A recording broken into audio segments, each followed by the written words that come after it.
We're in crisis mode here. It's raining outside and the children have nothing to do. Mother's tired, she needs a rest, the kids are playing up downstairs, sister's sighing in her sleep, brother's got a date to keep, and he cannot keep hanging around. But it's okay. We have a copy of this activity Laserdisc here, the First National Kidisc, on this week's toe-tapping episode of Cop Rock.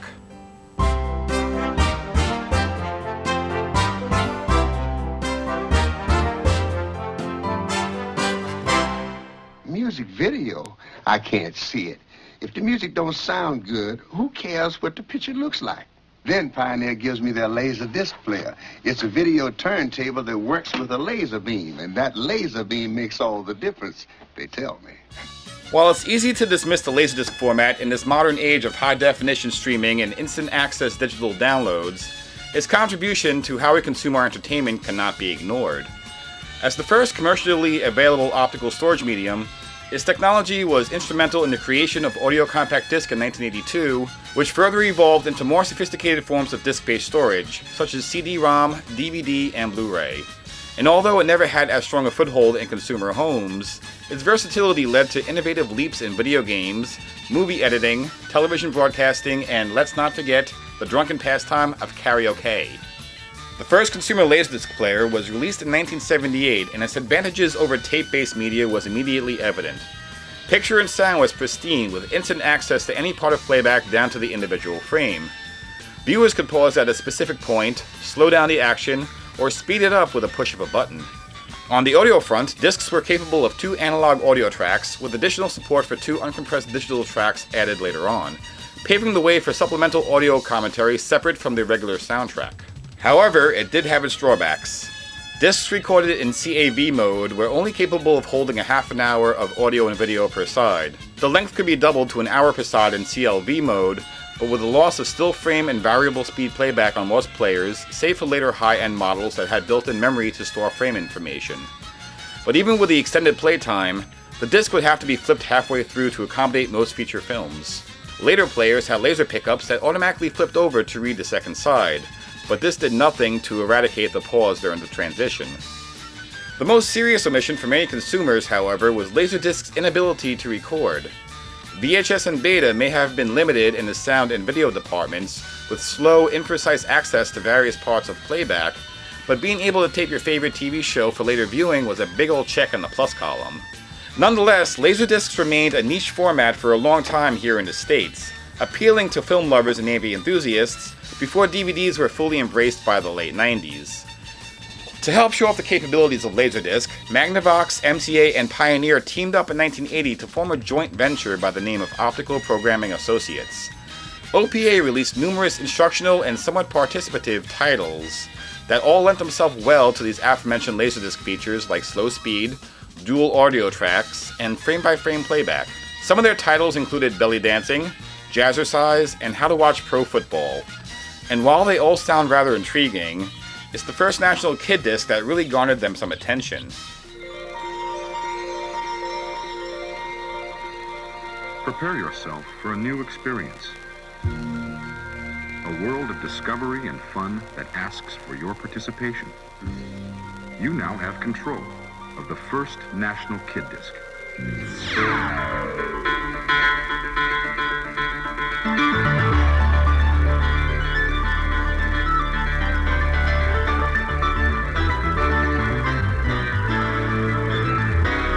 Produced by Bruce Seth Green, whose previous work included the 1980 disc The Touch of Love, Massage, the First National Kidisc contains an assortment of activities, instructionals, and pretty things to look at, spread out at under a half an hour.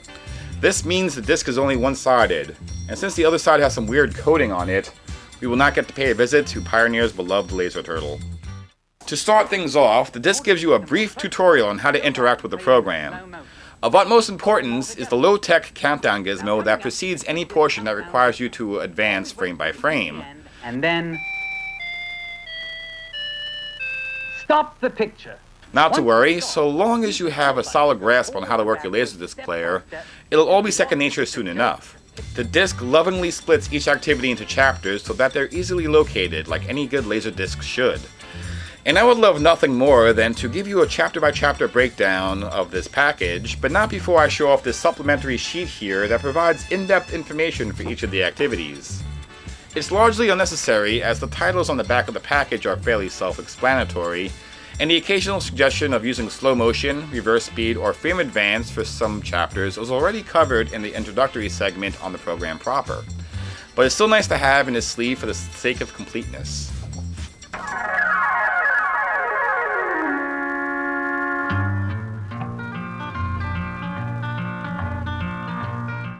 Up first, Kidisc is going to explore the wonderful world of paper airplanes.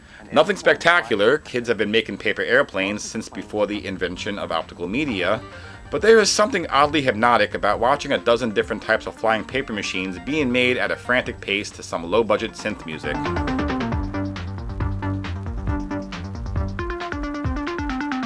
Are you good at identifying flags? Then the flag game is for you. This is one of those frame-by-frame chapters, though if you'd rather let it play through, you get to hear a jaunty little drum line.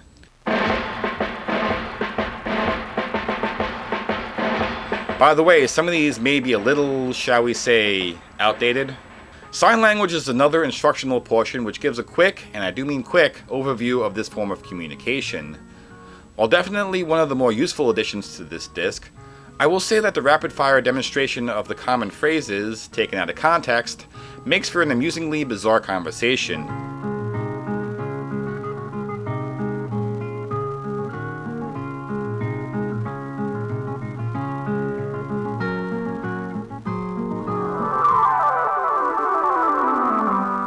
I can't tell you how many times I've been asked to do an Irish jig in my day-to-day interactions, but I've always come up short, stumbling helplessly like a clumsy fool. But then I met a savior by the name of Terry, whoever that is, who showed me how easy it was. When you're dancing the Irish jig, try to keep your arms and head as still as possible. Touch, kick, back to before, touch, kick, back to before. Dual audio tracks are in effect here, so you could turn off the yakety yak yak if you'd rather concentrate solely on the footwork. Movie Magic Flipbook gives budding animators a quick how-to on making their own simple cartoons. I remember doing this stuff as a kid, but my creations were never anywhere near as dazzling as the demonstrations presented herein. Or as psychedelic. Look, it's a Tom Tom Club video.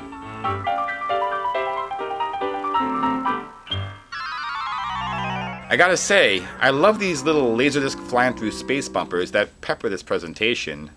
It's almost like those old WGBH Boston TV logos. But not quite as terrifying. Next up we have flying. The aforementioned sheet encourages you to play it forward and reverse at different speeds. That's probably because there's really nothing to do but look at the scenery. And I suppose that's nice. At last, we have our first actual interactive portion in the form of the Kidisc target game. The rules are simple. You have to freeze the frame at the right time and collect the score shown. You can slow down the footage to make it easy, but really you're only cheating yourself. My high score is 61 out of a possible 300 points, which I am led to believe is extremely shameful. Do you want to learn how to make knots? Square knots? Bowline knots? Clove hitch knots? Fisherman knots? Nothing knots? Don knots? You've come to the right place. Knots are awesome, and quite useful, I would imagine. You know, seeing as this whole affair is introduced by some caricature of a vaudeville-era magician, you'd think that they'd teach kids a few easy magic tricks. Well, they finally deliver with... 3-card Monty?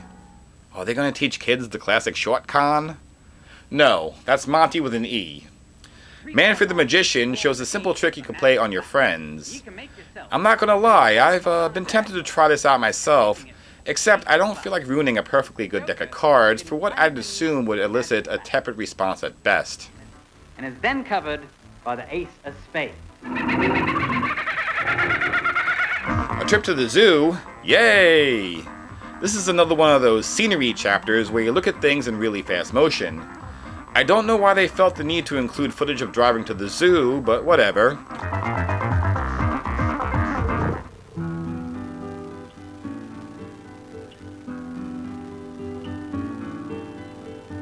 Cat's Cradle is a rather soothing look at the world's most boring time waster.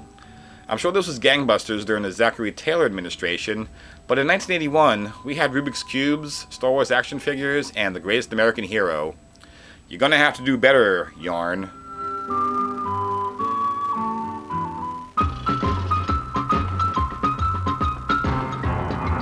"101 Jokes and Riddles" is exactly what you'd expect. Freeze at the countdown and advance frame by frame. Let's see if any of these can kick my funny bone in the groin. What is black and white and red all over? An embarrassed zebra. Why are soldiers so tired on April Fool's Day? Because they've just had a 31-day march. Why are elephants wrinkled? Because they're very hard to iron. What do ghosts eat for breakfast? Ghost toasties and evaporated milk. Okay, stop. That's literally the worst thing I've ever heard.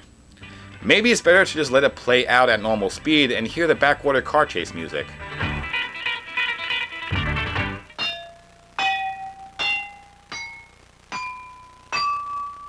Are your parents fairly lax about you dragging out their good glassware for playtime? Then please to enjoy a water glass xylophone. And assuming you don't end up spilling water all over the shag carpeting, you could play along with the public domain songs offered up at the end of the countdown. Or just let it play out at normal speed and listen to this weird sound. That's what I imagine it would sound like if a unicorn farted.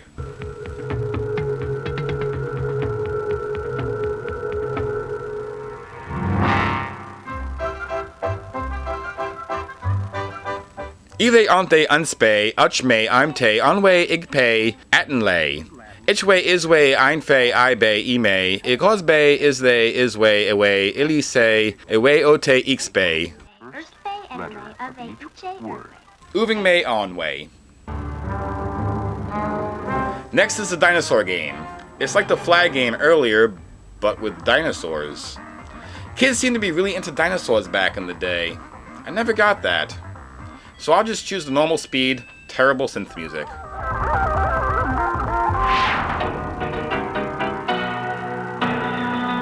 Manfred's up to shenanigans again with his performing paperclips trick. I actually perform this trick at work when I'm bored, to be honest, which is far more satisfying than the wavy pen routine.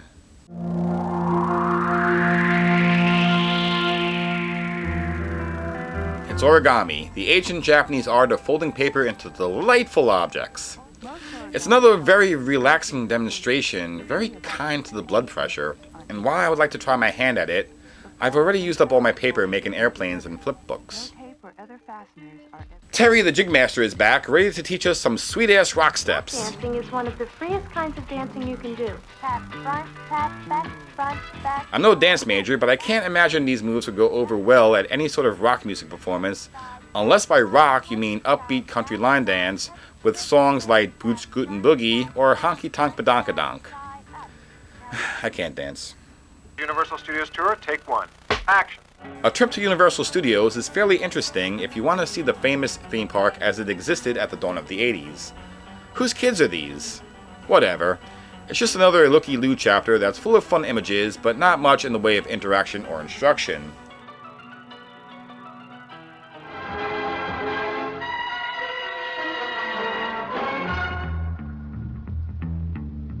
The secret code maker will give you the steps needed to make your own Orphan Annie secret decoder ring without having to ingest a single drop of Ovaltine.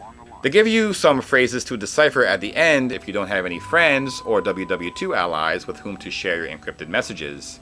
Or again, you can let it play in real time and listen to some evil electronic noises. If that's not the soundtrack to my nightmares, I don't know what is. The Kidisc bar game is practically the same as the earlier Target game, though the presentation is much more colorful with those state-of-the-art Moog noises, underscoring the action that forces you to open your eyes and confidently proclaim, wow, it certainly is the early 80s. I can't play along as my Laserdisc original gets stuck at this point, but no matter. Just sitting back and watching it can be oddly addictive. The Amazing Manfred returns for one final time with a dazzling rope trick. And they certainly didn't pull any punches. I'm watching Manfred's explanation on how it's done here, which I'm sure has gotten him in trouble with fellow magicians, but I still end up confused. I'm just going to have to leave the sleight of hand tricks for the professionals, I suppose.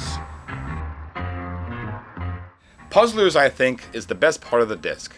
Then again, I am biased as I enjoy these types of brain scramblers. And unless you've seen them before, they do pose a legitimate challenge.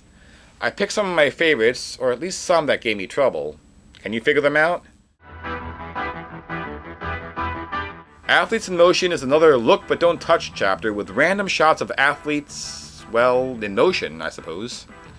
A little disappointing. I was hoping to see some bowlers. And finally, to close things out, here's a kid catching a row of pennies from his forearm. And that is pretty much the First National Kidisc. While I did poke some good-natured fun at it, I fully understand that as an almost 40-year-old man, I am definitely not this disc's intended audience. But as a program aimed at the preteens, how does it perform? Honestly, surprisingly well. There seems to be a bit of something for everyone on this disc, and nowhere did I feel it was being condescending to the young viewers. Certainly Kidisc alone isn't going to make kids fluent in sign language, origami masters, professional dancers, or famous illusionists, but it does serve as a great entry point for those who might be interested in pursuing these topics further. And even those non-interactive, sped-up clips are visually stimulating and in many ways inspiring. Presentation-wise, Optical Programming Associates really did deliver on their goal of using the Laserdisc to its fullest potential. Even though the program clocks in at only 27 minutes, were the viewer to follow along by slowing down the footage and advancing frame by frame as instructed, there's about 4 hours of actual material herein. Fairly impressive. And I'm not alone in this showering of praise. In 1982, the First National Kidisc was actually nominated for the first ever Video of the Year Grammy Award. While it did end up losing to Michael Nesmith's Elephant Parts, it's nice to know that OPA's efforts had not gone unnoticed. But as good as Kidisc was, Optical Programming Associates would up the ante a year later with its follow-up activity disc with twice the material and even a celebrity or two. But we've had a full day already of excitement and fun, so we'll discuss this next episode. In the meantime, this was Dave for TV Games. Like, comment, and subscribe for best results. Hope to see you back here next time.